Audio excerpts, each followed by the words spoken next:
ಕಾಂಗ್ರೆಸ್ನ ಗ್ಯಾರಂಟಿ ಸರ್ಕಾರಕ್ಕೆ ವೀಕ್ಷಕರೇ 3 ವರ್ಷದ ಸಂಭ್ರಮ. ಈಗ 3 ವರ್ಷ ಆಯಿತು ಕಾಂಗ್ರೆಸ್ ಸರ್ಕಾರ ಆಡಳಿತಕ್ಕೆ ಬಂತು. ಆದರೆ ಈ ಕಾಂಗ್ರೆಸ್ ಬಿಜೆಪಿಯ ವಿರುದ್ಧ ಹೋರಾಡಿ ಅಧಿಕಾರಕ್ಕೆ ಬಂದ 3 ವರ್ಷಗಳಲ್ಲಿ ನಿಂತ ನೀರಿನಂತಾಯ್ತಾ ಅನ್ನುವಂತಹ ಪ್ರಶ್ನೆ ಈಗ ಮೂಡ್ತಾ ಇದೆ.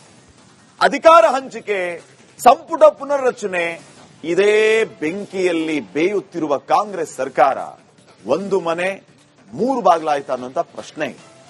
ಇದರ ಜೊತೆಗೆ ಬಹಳ ಮುಖ್ಯವಾದಂತಹ ವಿಚಾರ ವೀಕ್ಷಕರೇ, ಈ ಸರ್ಕಾರದಲ್ಲಿ ಸಚಿವರ ಮಾತನ್ನ ಅಧಿಕಾರಿಗಳು ಕೇಳದೇ ಇಲ್ವಂತೆ.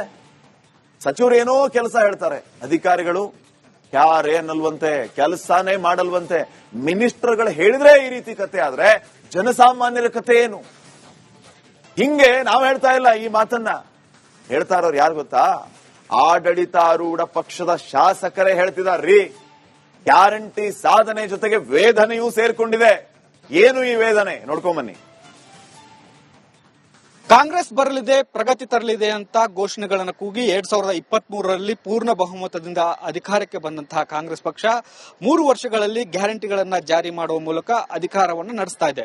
ಇದರ ನಡುವೆ ನಾಯಕತ್ವದ ಜಟಾಪಟಿ ಮತ್ತು ಸಚಿವ ಸಂಪುಟ ಪುನರ್ರಚನೆಯ ಗೊಂದಲದಲ್ಲಿ ಸಿಲುಕಿಕೊಂಡಿರತಕ್ಕಂತಹ ಕಾಂಗ್ರೆಸ್ ಪಕ್ಷದಲ್ಲಿ ಅಧಿಕಾರಿಗಳು ಮಾತು ಕೇಳ್ತಾ ಇಲ್ಲ ಅನ್ನುವಂತಹ ಗಂಭೀರವಾದಂತಹ ಆರೋಪಗಳನ್ನ ಸ್ವತಃ ಆಡಳಿತ ಪಕ್ಷದ ಶಾಸಕರೇ ಮಾಡ್ತಾ ಇದ್ದಾರೆ. ಜೊತೆಗೆ ಸಚಿವರು ಕೂಡ ಒಂದಷ್ಟು ಅಸಮಾಧಾನವನ್ನ ಸಿಎಂ ಸೇರಿದಂತೆ ತಮ್ಮ ಆಪ್ತ ಸಚಿವರ ಜೊತೆ ಹಂಚಿಕೊಳ್ತಾ ಇದ್ದಾರೆ. ಹೀಗಾಗಿ ಅಧಿಕಾರಿಗಳು ರಾಜ್ಯ ಸರ್ಕಾರದಲ್ಲಿ ಮಾತು ಕೇಳ್ತಿಲ್ಲ ಅನ್ನುವಂತ ಗಂಭೀರ ಆರೋಪಗಳು ಕೇಳಿ ಬರ್ತಾ ಇದ್ದಾವೆ. ಕಾಂಗ್ರೆಸ್ನ ಗ್ಯಾರಂಟಿ ಸರ್ಕಾರಕ್ಕೆ 3 ವರ್ಷ. 3 ವರ್ಷದ ಸಾಧನೆ ವೇದನೆಯ ಲೆಕ್ಕಾಚಾರ. ರಾಜ್ಯ ಕಾಂಗ್ರೆಸ್ನ ಗ್ಯಾರಂಟಿ ಸರ್ಕಾರಕ್ಕೆ ಈಗ 3 ವರ್ಷ. ಈ 3 ವರ್ಷದಲ್ಲಿ ಮೊದಲು 5 ಗ್ಯಾರಂಟಿಗಳನ್ನ ನೀಡಲು ಹರಸಾಹಸ ಪಟ್ಟಿತ್ತು. ಕೊಟ್ಟ ಮಾತಿನಂತೆ 5 ಗ್ಯಾರಂಟಿಗಳನ್ನ ನೀಡಿದ ಸರ್ಕಾರಕ್ಕೆ ಆರ್ಥಿಕ ಹೊರೆಯಾಗಿ ಪರಿಣಮಿಸಿದೆ.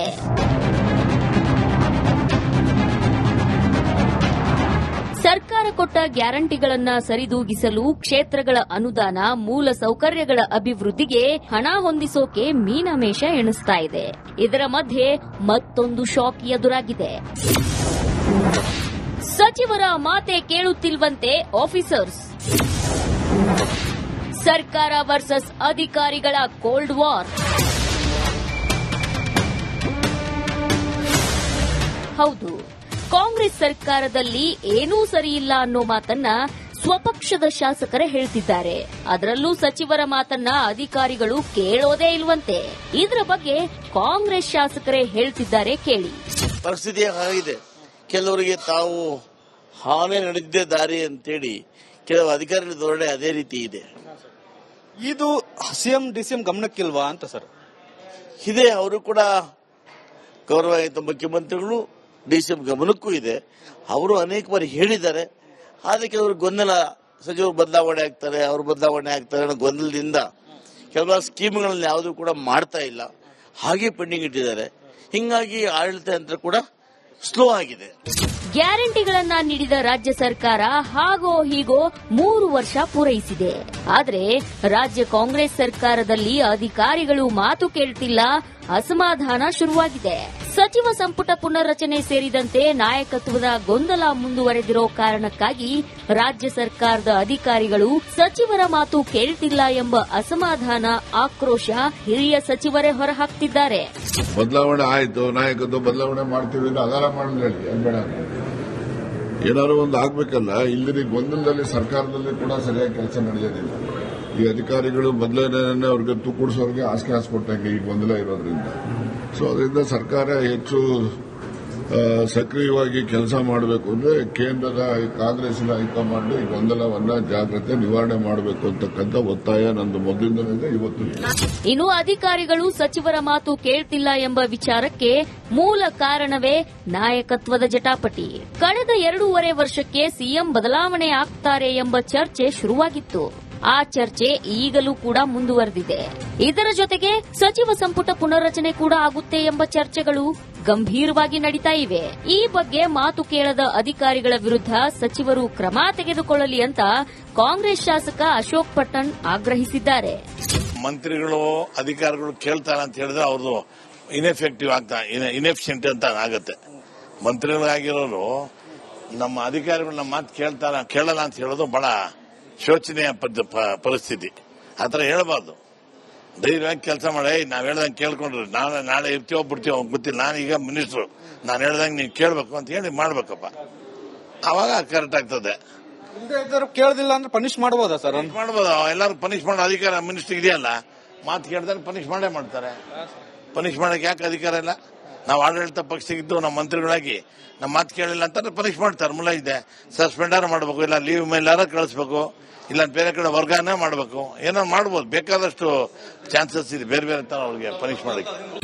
ಸರ್ಕಾರದಲ್ಲಿ ಅಧಿಕಾರಿಗಳು ಕೆಲಸ ಮಾಡದ ಕಾರಣಕ್ಕಾಗಿ ಸಾವಿರಾರು ಕಡತಗಳು ವಿಲೇವಾರಿಯಾಗದೆ ಪೆಂಡಿಂಗ್ ಉಳಿದುಕೊಂಡಿವೆ. ಇದಕ್ಕೆ ಸಚಿವರ ಇಚ್ಛಾಶಕ್ತಿ ಕೊರತೆಯೋ ಅಥವಾ ಅಧಿಕಾರಿಗಳ ಸೋಮಾರಿತನಕ್ಕೆ ಧೂಳು ಹಿಡಿದು ಕೂತಿವೆ ಸಾವಿರಾರು ಫೈಲ್ಗಳು. ಬರೋಬ್ಬರಿ 86,205 ಕಡತಗಳ ವಿಲೇವಾರಿಯಾಗದೆ ಧೂಳು ಹಿಡಿದಿವೆ. ರಾಜ್ಯ ಸರ್ಕಾರದಲ್ಲಿ ಕಡತಗಳು ವಿಲೇವಾರಿಯಾಗದೆ ಧೂಳು ಹಿಡಿಯುತ್ತಿರುವುದಕ್ಕೆ ಮಾಜಿ ಸಿಎಂ ಹಾಗೂ ಸಂಸದರಾದ ಬೊಮ್ಮಾಯಿ ಕಿಡಿಕಾರಿದ್ರು. ನೋಡಿ, ಯಾವಾಗ ರಾಜಕೀಯ ತಿಕ್ಕಾಟ ಪ್ರಾರಂಭ ಆಗುತ್ತೆ, ಸರ್ಕಾರ ಸಂಪೂರ್ಣವಾಗಿ ಸ್ಥಗಿತ ಆಗುತ್ತೆ. ಈಗ ಸರ್ಕಾರ ಸಂಪೂರ್ಣವಾಗಿ ಸ್ಥಗಿತ ಆಗಿದೆ. ಯಾವುದೇ ಕೆಲಸ, ಸಾರ್ವಜನಿಕ ಕೆಲಸ ಯಾವುದು ಕೂಡ ಆಗ್ತಾ ಇಲ್ಲ. ಬಜೆಟ್ ಬಗ್ಗೆ ಮುಖ್ಯಮಂತ್ರಿಗಳು ಮಾತಾಡಿದ್ದಾರೆ. ಅವರ ಬಜೆಟ್ನಲ್ಲಿಯೇ ಕಳೆದ ವರ್ಷ ಸುಮಾರು 14,000 ಕೋಟಿ ರೂಪಾಯಿ ಬಜೆಟ್ನಲ್ಲಿ ಒದಗಿಸಿದ್ದನ್ನ ಅನುಷ್ಠಾನ ಮಾಡೋಕ್ಕಾಗಿಲ್ಲ. ವಿಧಾನಸೌಧಕ್ಕೆ ಯಾರು ಮಂತ್ರಿಗಳೇ ಬರಲ್ಲ, ಕಲೆಕ್ಷನ್ ಮಾತ್ರ ಬರ್ತಾರೆ ಮಂತ್ರಿಗಳು. ಕಲೆಕ್ಷನ್ ಇಸ್ಕೊಂಡು ಹೋದ್ರೆ ತಿರುಗಿ ವಿಧಾನಸೌಧದ ಅವ್ರ ಚೇಂಬರ್ಗೆ ಬರೋದೇ ಇಲ್ಲ. ಒಬ್ರು ರಿವ್ಯೂ ಮಾಡ್ತಾ ಇಲ್ಲ. ಅದಕ್ಕೆ 86,000 ಫೈಲ್ಗಳು ಉಳಿದಿದೆ 3 ವರ್ಷ ಆದ್ಮೇಲೂ ಕೂಡ ಅಂತೇಳಿ ಆಡಳಿತವನ್ನ ಮೈಮರೆತು ಆಡಳಿತಕ್ಕೆ ಆದ್ಯತೆಯನ್ನು ಕೊಡದೇನೆ ಕಾರ್ಯವನ್ನು ಮಾಡ್ತಿದ್ದಾರೆ. ನಿಜಕ್ಕೂ ಇದು ತೀವ್ರವಾಗಿ ಖಂಡಿಸುವಂತ ವಿಚಾರ. ಮತ್ತು ಸರ್ಕಾರ ಇದಕ್ಕೆ ತಕ್ಷಣ ಗಮನವನ್ನು ವಹಿಸಿ ಆದ್ಯತೆ ಕೊಟ್ಟು ಆಡಳಿತ ಬಹಳ ಮುಖ್ಯ. ಆಡಳಿತದ ಮೂಲಕ ಬಹಳ ಪರಿಣಾಮಕಾರಿಯಾಗಿ ಪ್ರತಿಯೊಬ್ಬರು ನಾವು ತಲುಪಲಿಕ್ಕೆ ಸಾಧ್ಯವಾಗುತ್ತೆ. ವಿಲೇವಾರಿ ಮಾಡುವಂಥದ್ದು ಆ ಇಲಾಖೆಯ ಸಚಿವರು ಮತ್ತು ಪ್ರಧಾನ ಕಾರ್ಯದರ್ಶಿಗಳ ಕರ್ತವ್ಯ. ಸರ್ಕಾರ ಇದಕ್ಕೆ ಆದ್ಯತೆ ಕೊಟ್ಟು ತಕ್ಷಣ ವಿಲೇವಾರಿ ಮಾಡುವಂತ ಕೆಲಸಗಳನ್ನು ಮಾಡಿ, ಯಾವಾಗಲೂ 0 ಫೈಲ್ ಇರಬೇಕು. ಒಂದು ವಾರದಕ್ಕಿಂತ ಹೆಚ್ಚು ಫೈಲ್ನ ಇಟ್ಕೊಳ್ಳುವಂತದ್ದಾಗಬಾರ್ದು. ಒಂದು ವಾರಕ್ಕಿಂತ ಹೆಚ್ಚು ಸಾಮಾನ್ಯ ಫೈಲ್ ಇಟ್ಕೋಬಾರ್ದು. ತಕ್ಷಣ ವಿಲೇವಾರಿ ಮಾಡುವಂತದ್ದಾಗಬೇಕು.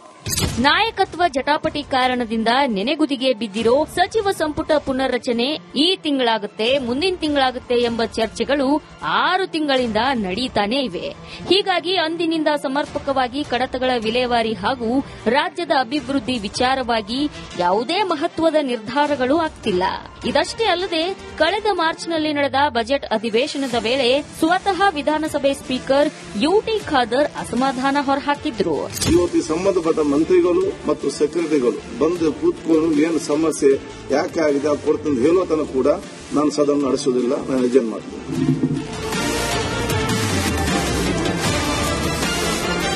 ಇನ್ನು ಸರ್ಕಾರದ ಅಧಿಕಾರಿಗಳು ಮಾತು ಕೇಳದ ಕಾರಣಕ್ಕೆ ಬಹುತೇಕ ಸಚಿವರು ಅಸಮಾಧಾನಗೊಂಡಿದ್ದಾರೆ.